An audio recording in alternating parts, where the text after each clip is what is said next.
signed our final divorce papers last week. And I just got notified today that the lawyer sent the papers to the court today to be signed by the judge. Everybody keeps thinking that I'm handling this divorce so well, and I'm not. I'm not okay.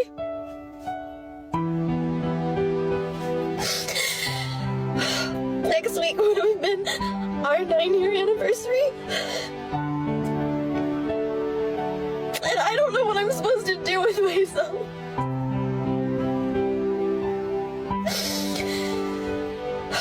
I didn't want this.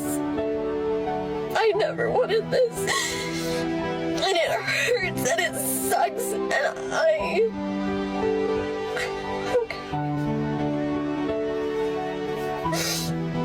I know that I'm gonna be okay. But right now it really sucks. And I feel like I can't breathe. So, for those of you who are going through the same thing and have been watching me and telling me that you wish that you had my strength because you're not handling your divorce or your breakup well, just know I'm right there with you. I'm not okay either. But I promise you, someday, we're gonna be okay. Just not today. This is what you asked for, isn't it? Why the tears now? Yet another woman threatened divorce, and the man took her up on it. He's like 20 minutes late. I know that he's getting my text messages because I'm getting the red receipts. I hope he's okay.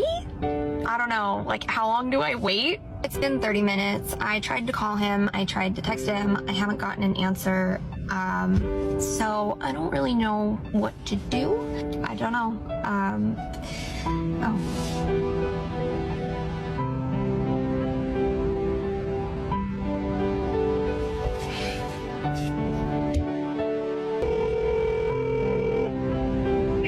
Hello? Hey, Hey. what are you guys doing? We're at the playground right now. Why, what's up? So I got stood up, Jeez. and he kind of said something that really kind of just fucked me up. And I really just kind of want my kids.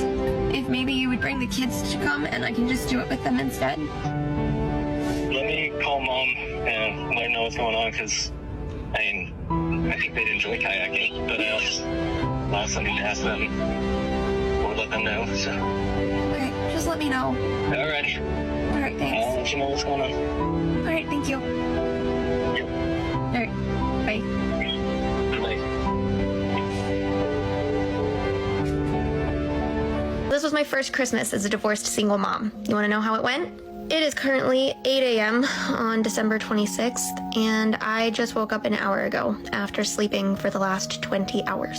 Because this year was Josh's year to have the kids. So I worked from 10 p.m. till 10:30 a.m. Christmas Eve into Christmas morning, and I came home and then I went to sleep, and I didn't wake up until an hour ago. Because I had nowhere to be and no one to be with.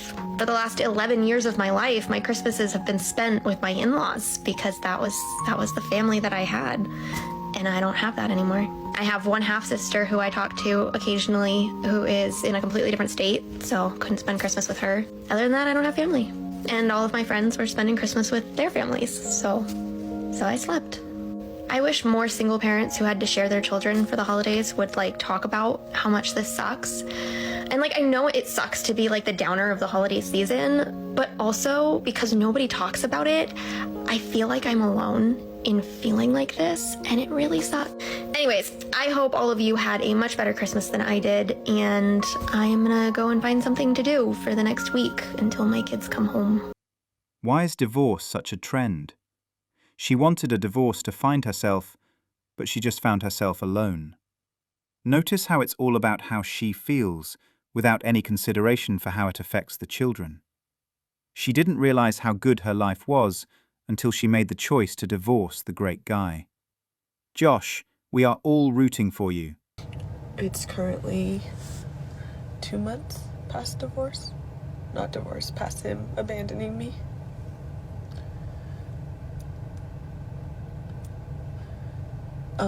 Obviously when he first abandoned me, it was hard.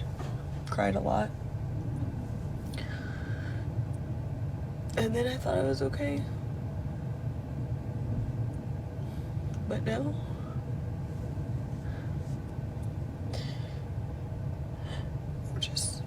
I'm so angry. So angry. So angry. I don't know what to do with this anger.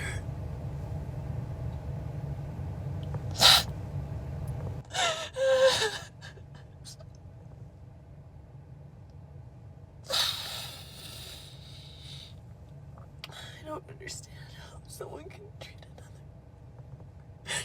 person like this. Especially someone that you supposedly loved.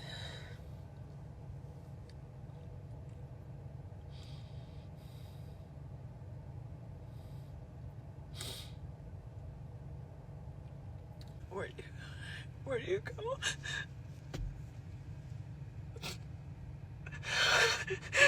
With a person you trusted and needed most in this life.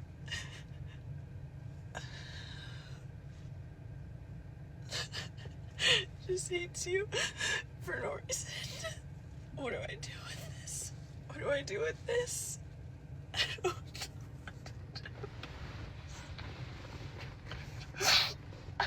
I don't know what to do. I can't.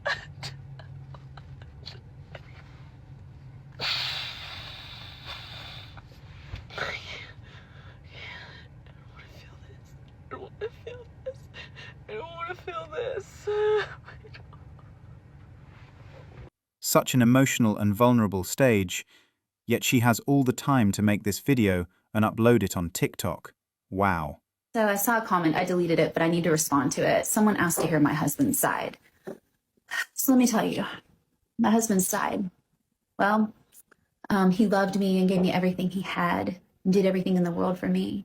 And you know what? I have to tell you though, actually, to his credit, he did do so much for me, except show me love and respect and attention and hold me and kiss me and look at me and communicate with me and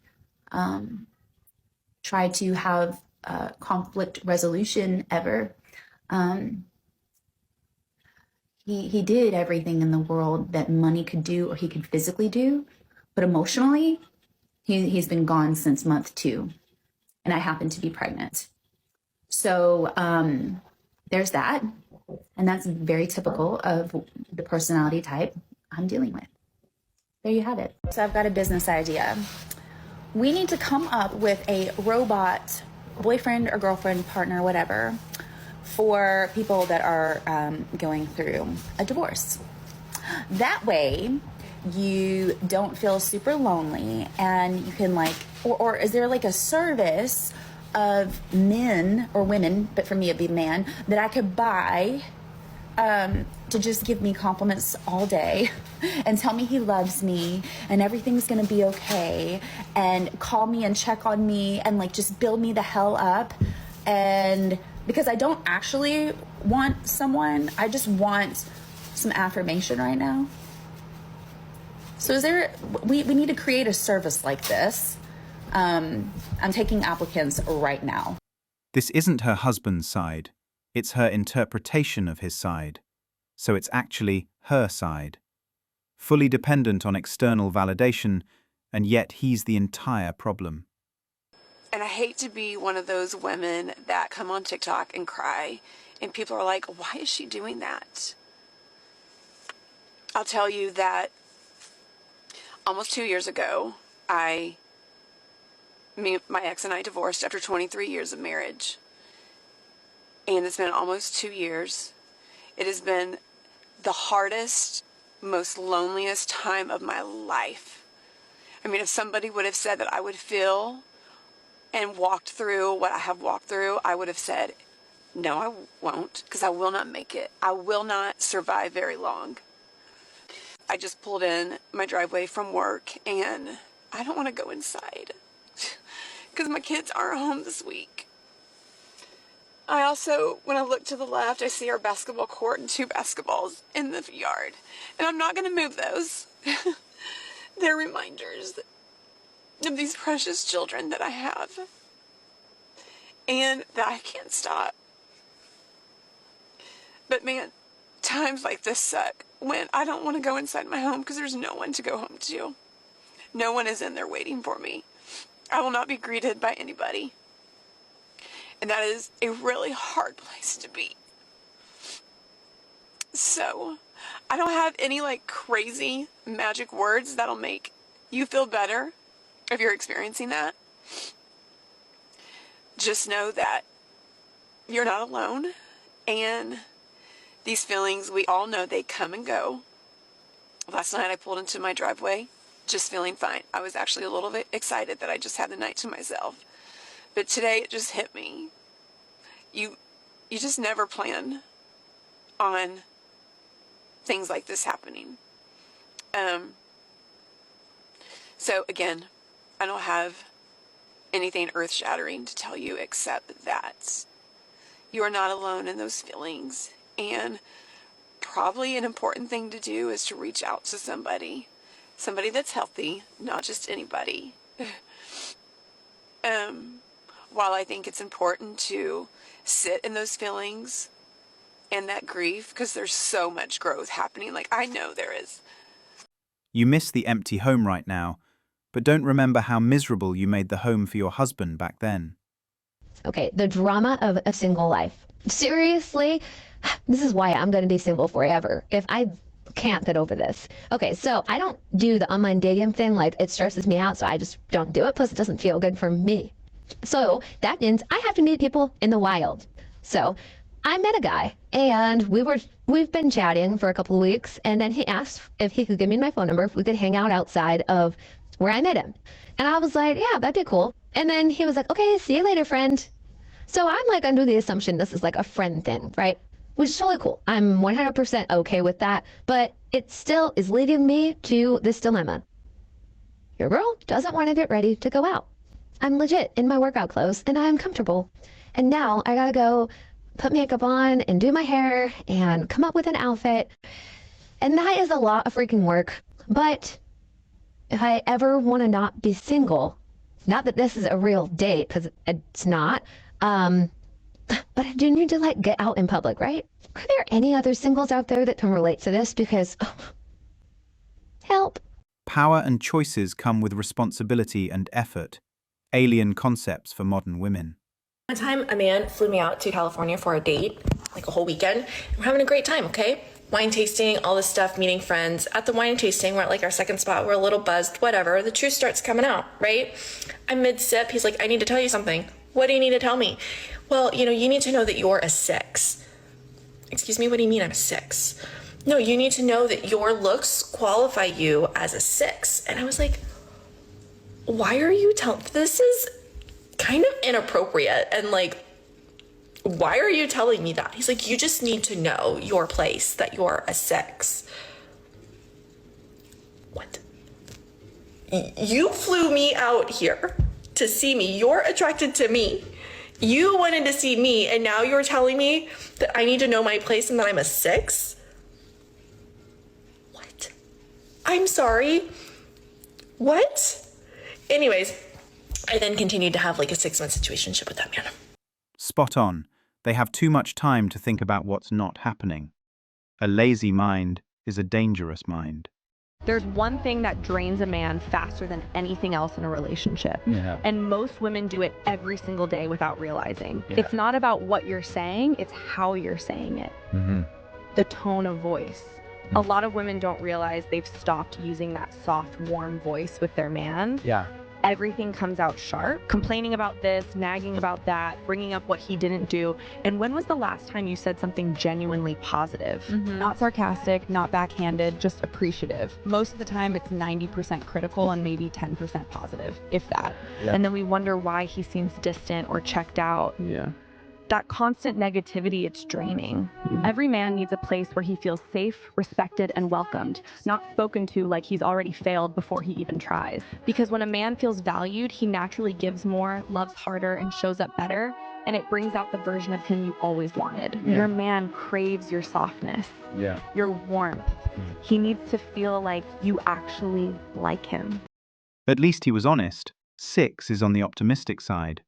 Most women consider divorce as soon as they hit this one specific part of life, perimenopause, the good old change. That's according to healthcare company Miro, which surveyed nearly 900 women on how their relationships changed once perimenopause began, which typically starts in the late 40s. The short version, it ain't good. 59% reported more conflict and less intimacy, and 42% said the stress, fatigue, and lower patience that comes with perimenopause made parenting exponentially more difficult, which of course only exacerbates the relationship problems. But even worse, 77% of women said they felt like their male partners didn't get what they were going through. Which, given what a total upheaval to a woman's life perimenopause can be, not just physically, but emotionally and mentally, well, when your partner can't even help support you through it, that's pretty isolating. And on top of that, in a 2022 UK survey of divorced women, 70% said the onset of perimenopause worsened already existing problems in their marriage, including issues of abuse. So it's not really a surprise that for most women, the next stop after going to the doctor for perimenopause treatment is to march into the nearest divorce attorney's office. Doctors and experts say that perimenopause is very poorly misunderstood anyway, including by women themselves. But judging from these statistics, seems like when it comes to relationships, it's understood even less. Many men do understand this, but it's also exhausting being the target constantly. 70% of divorces that happen over 40 are initiated by women.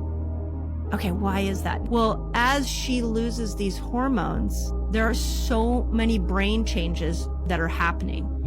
And because she doesn't understand herself, she thinks it's your problem. She thinks it's her teenage kid's problems. She thinks it's her aging parents' problem. She thinks it's work's problem. She doesn't go, oh, okay, wait, I've got some neurochemical changes going on in my brain that I need to make sure that my lifestyle supports. Since that conversation isn't open, she turns on everybody else. For years, I had so many women that came into my clinic and they said, whatever you do, please help me stay out of my doctor's office. And I was like, why? Because they don't understand me. And when they don't understand me, all they do is give me an antidepressant. And I feel so lost in what I'm supposed to do to help my own brain health, help my own body health. And we start dishing out supplements and prescriptions when there's a lifestyle that women are working against. Damn if women can look this up.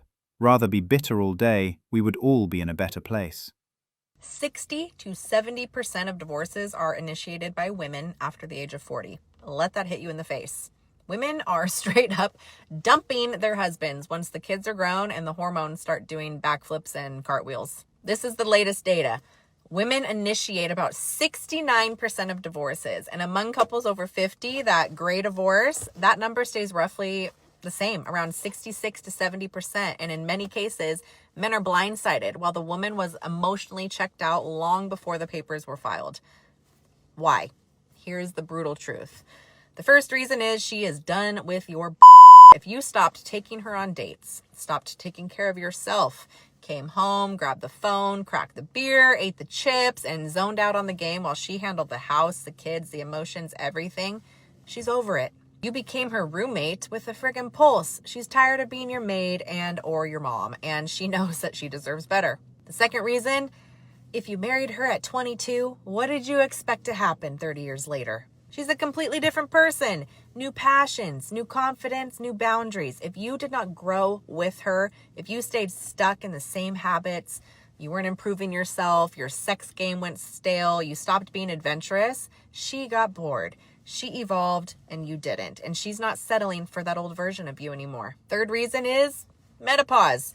That's the final straw. Her hormones flip, her tolerance crashes, every ignored problem explodes. And if you are not helping her level her hormones, she's gone. And the fourth reason, she's got her own money. She's also have her own friends and her own life, and you let her work like a man just like you. And then why would she depend on you anymore? She was a wife, a mom, and busting her ass, working full time, every day for years. She carried it all. Now she's fried. No more staying for the kids or the mortgage. She's gone. Here's a little bit of more data for you. Post-divorce, only 27% of women regret it. Men, 39% do. So more women are happy that they chose to divorce versus the ones who didn't. And here's some instruction for you. Don't marry young and clueless. Date long. Grow together. Step up every day. Dates, effort, self-care, adventure, intimacy, and polarity. And communicate, evolve, talk, and be honest with her. Or watch her walk away once she hits 40. Wow, it's all our fault again. Thanks for watching Manhood. If you want access to exclusive episodes and want to support the channel, hit that join button and become a member. Don't forget to like, subscribe, and share this video if it hit home. Drop your stories and thoughts in the comments. We read everyone. See you tomorrow.